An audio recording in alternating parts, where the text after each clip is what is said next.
Good morning all of you. Previous class में अपन पढ़ रहे थे कि आवृत बीजी पादपों में जनन।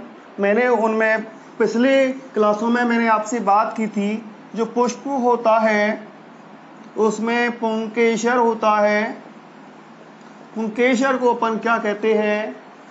पुंकेसर को कहते हैं अपन पुष्प का नरजन्ना। और जो पुंकेसर है उसका मुख्य भाग परागकोश एंथर होता है। क्या होता है? परागकोश एंथर होता है। परागकोश में लघु बीजाणु धानियां होती है और लघु बीजाणु धानी में लघु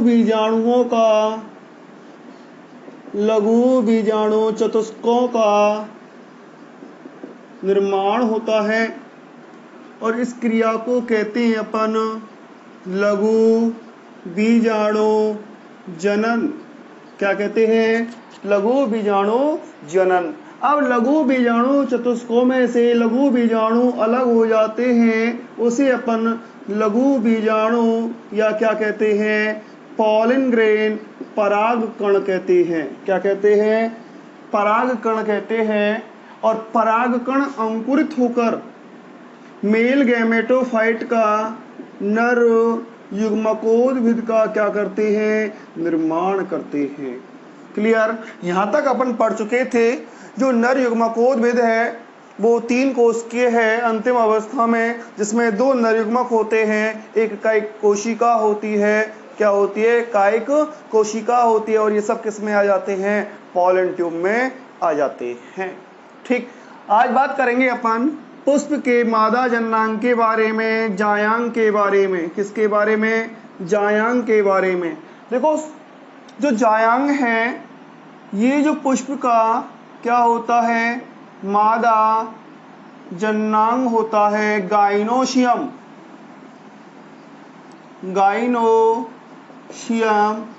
पुष्प का क्या है? एक मादा जन्नांग होता है। क्या होता है? मादा जन्नांग होता है। इसकी जो इकाई होती है उसको यूनिट को अपन क्या कहते हैं? बताइए। देखो, अंडब्बी कहते हैं। क्या कहते हैं? इसको अपन स्त्री केसर भी कहते हैं। क्या कहते हैं? स्त्री केसर, कार्पल, व इसको पिस्टिल के नाम से, किसके नाम से? पिस्टिल के नाम से भी जाना जाता है। अब ये जो अंडप है, क्या है? अंडप एक पर्ण का रूपांतरण है। किसका रूपांतरण है? जो अंडप है वो बीजांड धारण करने वाली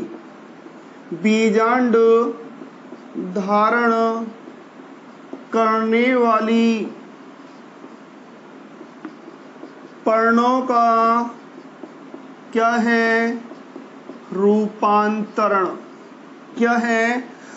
जो अंडप है या स्त्री केसर है, पिस्टिल है, वो बीजांड धारण करने वाली पर्णों का रूपांतरण है। इसलिए इस स्त्री केसर को, अंडप को अपन गुरु बीजाणु पर्ण भी कहते हैं। क्या कहते हैं? गुरु बीजाणु पर्ण। मेगा स्पोरोफिल, क्या कहते हैं? मेगा स्पोरोफिल के नाम से भी इसको जाना जाता है। मैंने आपको बताया गाइनोशियम फीमेल रिप्रोडक्टिव ऑर्गन होता है फ्लोर का, और इसकी जो यूनिट है वो कार्पल, पिस्टिल एंड क्या होती है? मेगा स्पोरोफिल होती है।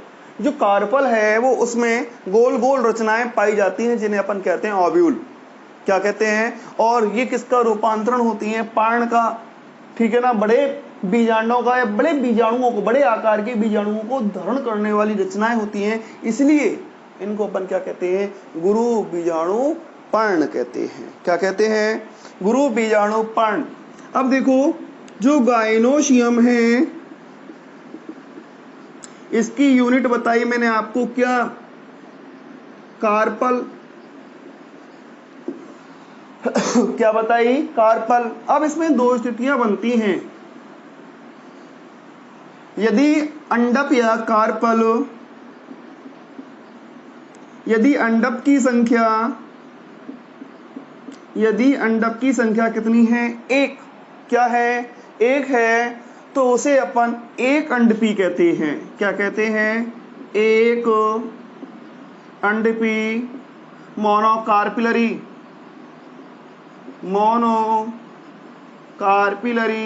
क्या कहते हैं? एक अंडपी।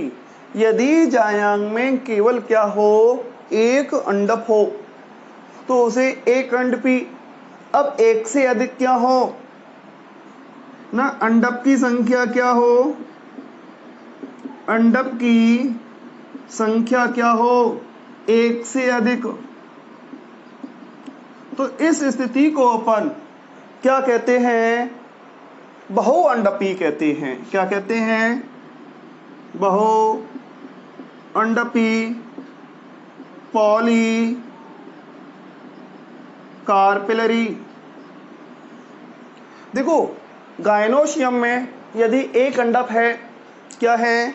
गायनोशियम में यदि एक अंडप है तो उसे एक अंडपी गायनोशियम। ओके। और यदि अंडपों की संख्या एक से अधिक है, क्या है? एक से अधिक है, 2, 4, 6, 8, 10, ज्यादा भी हो सकती है, वो स्थिति क्या कहलाती है? बहुअंडपी कहलाती है। क्या कहलाती है? अब जो बहुअंडपी स्थिति है, इसमें दो स्थितियां बनती हैं। दो स्थितियां कौन सी बनती हैं? कि आपको पता है कि एक से अधिक अंडप हैं, दो या दो से अधिक हो गए, कम से कम दो, या दो से कम से कम दो या अधिक क्या है इसमें? अंडप। या तो वो अलग अलग होंगे या फिर वो जुड़े हुए होंगे। क्या होंगे? जुड़े हुए होते हैं। यदि वो पृथक हैं, यदि गायनोशियम में जितने भी अंडप हैं वो एक दूसरे से पृथक हैं, तो उसे कहते हैं अपन वियुक्तांडपी। क्या कहते हैं? वियुक्तांडपी। क्या कहते हैं? वियुक्तांडपी। एपोकार्पस कहते हैं। क्या कहते हैं? एपोकार्पस। ओके। वियुक्तांडपी, एपोकार्पस। और यदि मान लिया कि जायांग में जो दो से अधिक अंडप है वो आपस में क्या है? जुड़े हुए हैं। आपस में कैसे हैं वो? जुड़े हुए। तो उसे क्या कहेंगे अपन? युक्तांडपी कहते हैं। क्या कहते हैं? यदि वो संलग्न हैं या आपस में कैसे हैं? जुड़े हुए, तो उसे अपन कहते हैं युक्तांडपी। क्या कहते हैं? युक्तांडपी। सिनकार्पस कहते हैं। समझ में आया? देखो, गायनोशियम में अंडप की संख्या एक, तो एक अंडपी। और यदि एक से अधिक है तो वो क्या कहलाती है? पॉलीकार्पिलरी या बहुअंडपी कहलाती है। अब अगर यदि कार्पल, गायनोशियम में यदि कार्पल आपस में जुड़े हुए हैं तो वो क्या कहलाता है? सिनकार्पस। और यदि वो अलग अलग हैं तो वो क्या कहलाता है? यदि वो पृथक पृथक हैं तो उस स्थिति को अपन क्या कहते हैं? वियुक्तांडपी कहते हैं। ओके। अब बात करते हैं अपन कि अंडप की संरचना कैसी होती है। मिटा रहा हूं मैं इसको।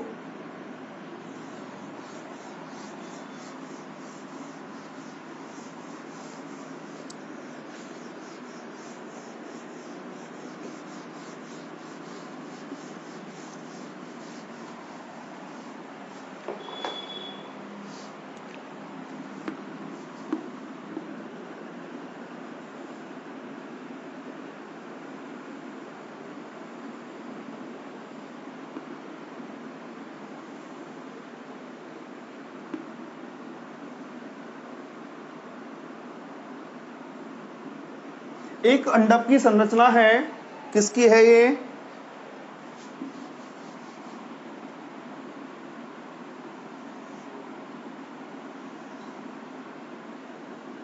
और आपको पता है ये जो अंडप है किस पर जुड़ा हुआ होता है? थैलेमस पर, पुष्पासन पर जुड़ा हुआ होता है। किस पर? पुष्पासन पर जुड़ा हुआ होता है। देखो ऊपर वाले भाग की बात करते हैं अपन, ऊपर से लेते हैं फिर नीचे आते हैं। जो ऊपर का भाग है ये कहलाता है स्टिग्मा। क्या कहलाता है? स्टिग्मा कहलाता है, वर्तिकाग्र कहलाता है। ये थोड़ा पालीनुमा होता है। कैसा होता है?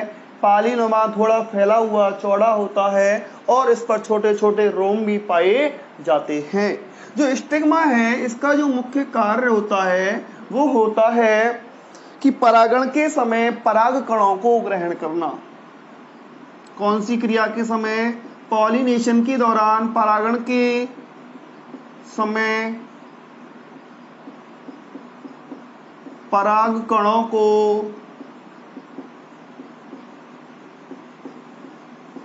क्या करना? ग्रहण करना। परागण के समय पराग कणों को ग्रहण करने का कार्य कौन करता है? स्टिग्मा करता है। क्या करता है? अब देखो ये नीचे वाला भाग है और आपको दिख रहा है ये कैसा भाग है? नलिकाकार भाग है। कैसा है? नलिकाकार भाग है। ये ठोस भी होती है और ये खोखली भी हो सकती है। ठीक है ना? जो ये नलिकाकार भाग है इसको कहते हैं अपन स्टाइल। क्या कहते हैं? वर्तिका स्टाइल कहते हैं। अब सुनो, जो परागकण वहां आ गए, परागकण अंकुरित होकर आपको किसका निर्माण करते हैं? पॉलन ट्यूब का। तो ये जो नलिकाकार भाग है इसमें क्या प्रवेश करती है? पॉलन ट्यूब क्या करती है? प्रवेश करती है। अर्थात ये जो वर्तिका होती है पराग नली को मार्ग प्रदान करने का क्या करती है? कार्य करती है। पराग नली को, पॉलन ट्यूब को,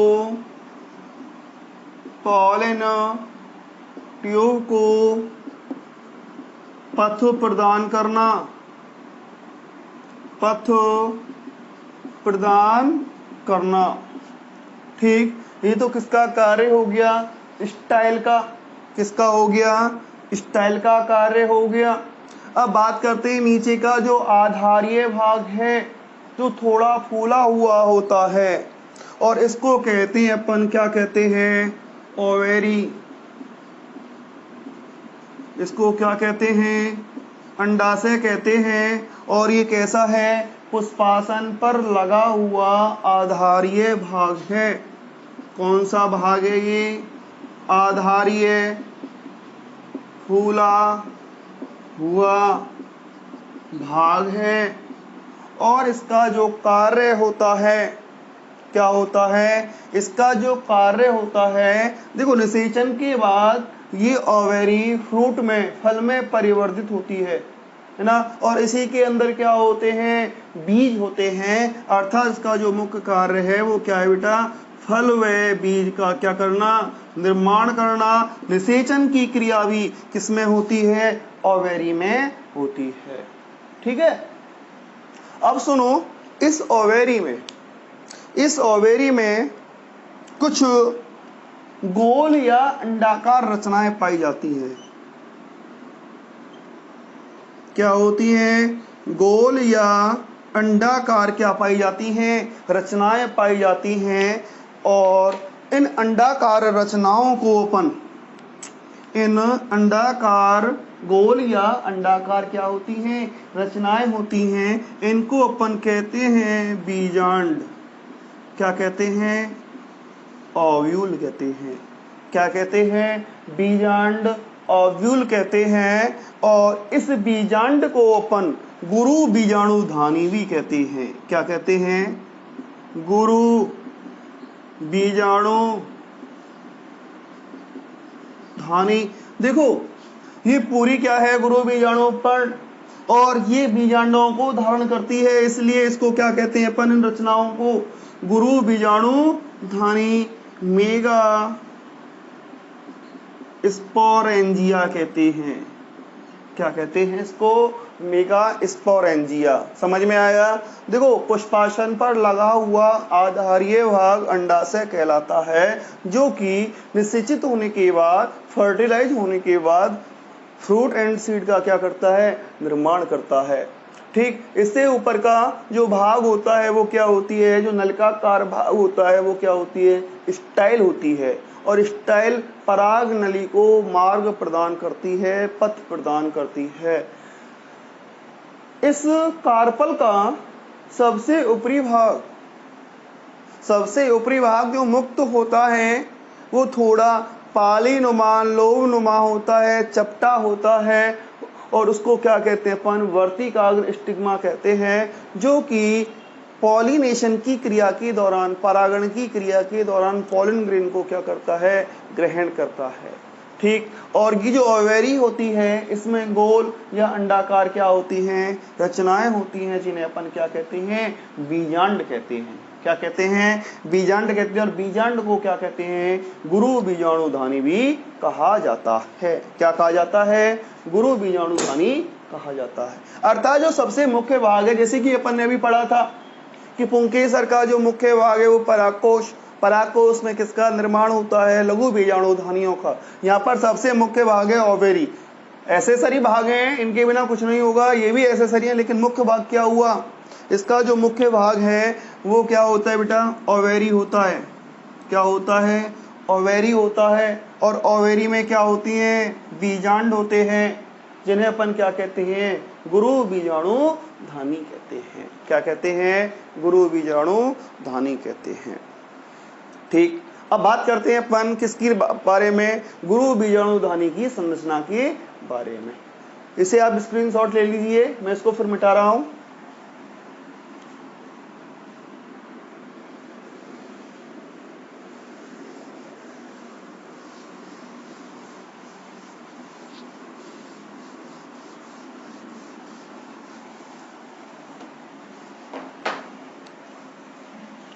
स्ट्रक्चर ऑफ मेगास्पोरेंजिया, गुरु बीजाणुधानी की संरचना।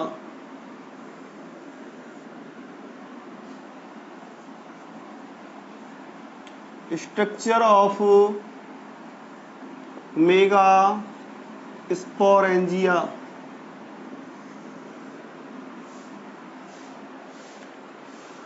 हाँ भाई देखो, जो गुरु बीजाणुधानी है वो कहाँ उपस्थित होती हैं, आपको पता है मुख्य भाग क्या होता है बेटा, ओवेरी होती है, अंडाशय होता है।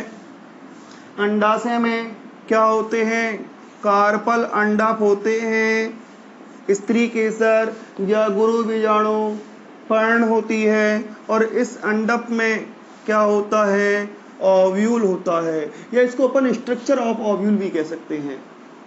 स्ट्रक्चर ऑफ ओव्यूल, बीजांड की संरचना। ओके, बीजांड की संरचना। अब सुनो, अब अपन किसकी संरचना पढ़ रहे हैं, बीजांड की। अभी मैंने आकार इसका बताया, इसका जो आकार होता है, जो बीजांड का जो आकार होता है वो कैसा होता है, गोल या अंडाकार। क्या होता है, गोल या क्या होता है, अंडाकार होता है। और इसका जो मुख्य भाग है, इस बीजांड का मुख्य भाग पेरेनकाइमेटस सेल का बना हुआ होता है, मृदुतकीय कोशिकाओं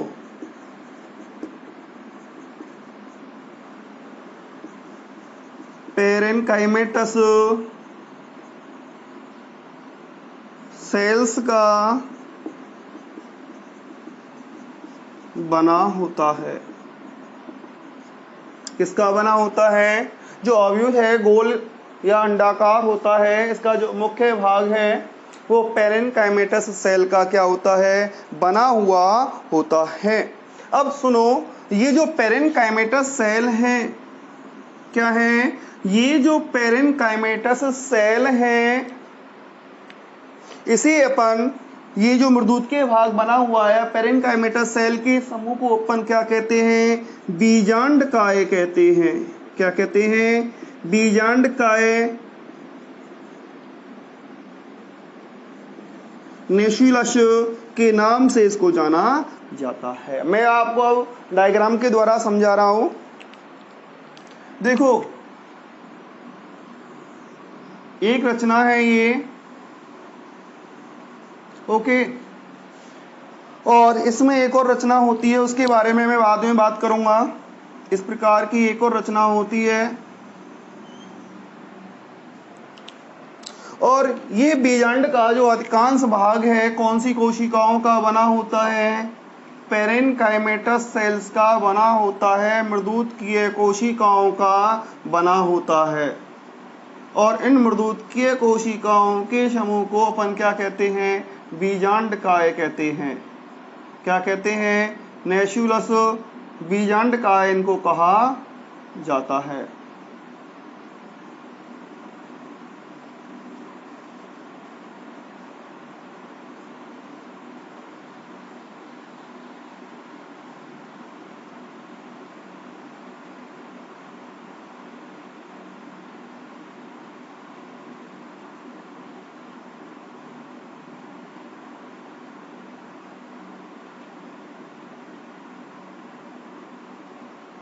ठीक, ये क्या है?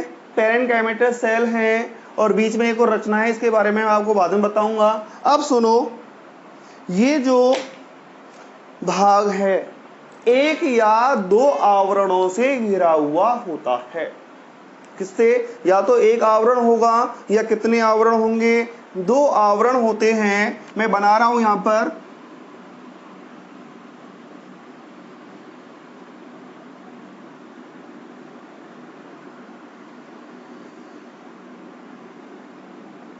मैंने दो आवरण बनाए हैं।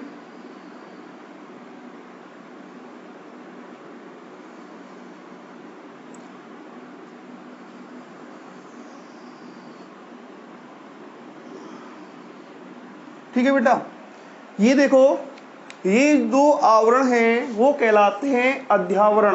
क्या कहलाते हैं? अध्यावरण कहलाते हैं। नाम ही लिख रहा हूं मैं यहाँ पे।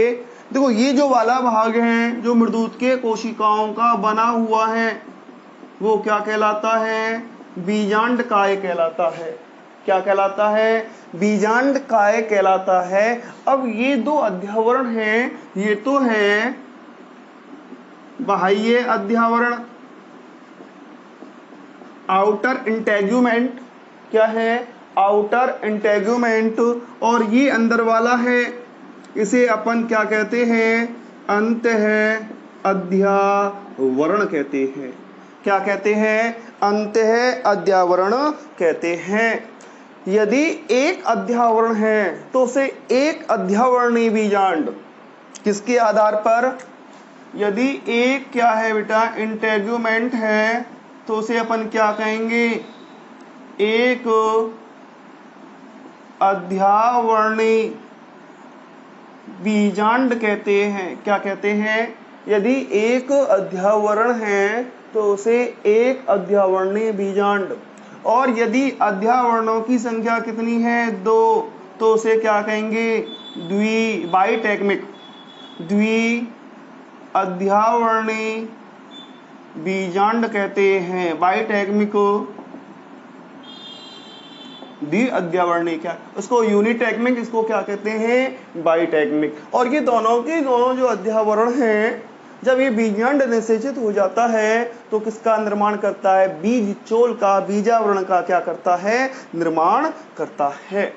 अब इधर देखो, ये अध्यावरणों से घिरा हुआ है, लेकिन एक स्थान पर ये दोनों अध्यावरण एक दूसरे से नहीं मिलते।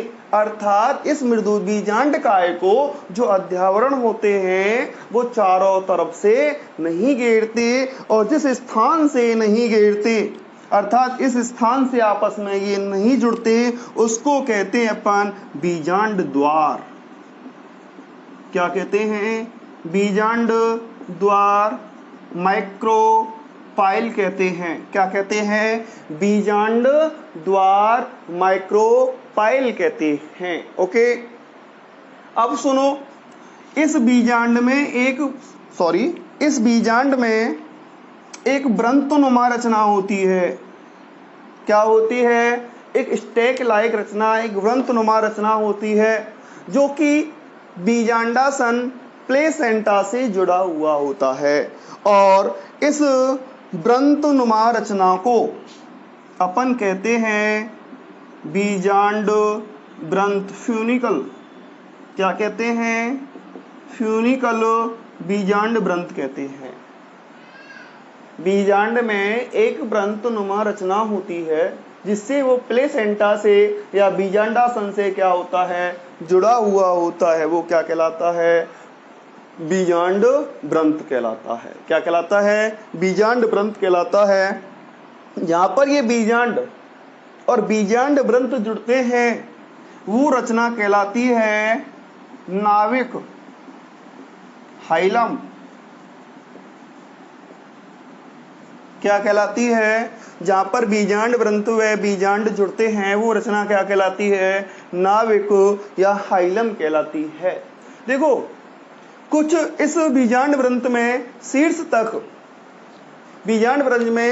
तक कुछ विशेष रचना पाई जाती है और वो जो विशेष रचना होती है वो तेल वाले बीजों में होती है। कौन से वाले बीजों में? तेल वाले बीजों में एक विशेष रचना पाई जाती है और उस विशेष रचना को अपन कहते हैं रेफे या रेफी।